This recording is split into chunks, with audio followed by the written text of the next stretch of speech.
كل فترة حد يوقفني في الشارع ويقول لي السيفتي اللي انت لابسه جايبه منين؟ ودايما بقول للي بيسأل ان انا بجيب حاجتي من دبي. انا النهارده في محل اولد تايمر ميدل ايست موجود في دبي في الموتور سيتي جنب دبي اوتودروم. عندهم كل ما تتخيلوه من السيفتي والجواكت وكل حاجة تخص البايكرز، سيفتي بوتس، تي شيرتس، جاكيتس، بنطلونات. بصراحة ده مكاني المفضل.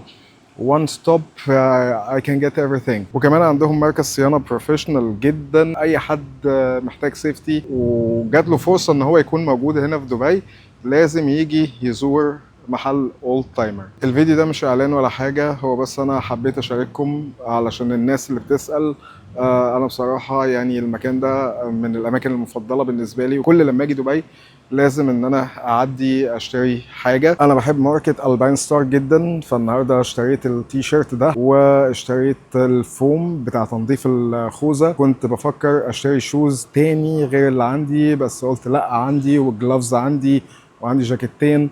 فالمره دي مش هشتري حاجات كتير، انا جيت بس ان انا اتفرج على المكان. بحب الاجواء بتاعت المكان جدا. بص الجاكيتس، تهيالي ده الجاكيت بتاعي، هو نفس الموديل بتاع الجاكيت بتاعي بس في شويه تغييرات. كل حاجه الباين ستار هنا.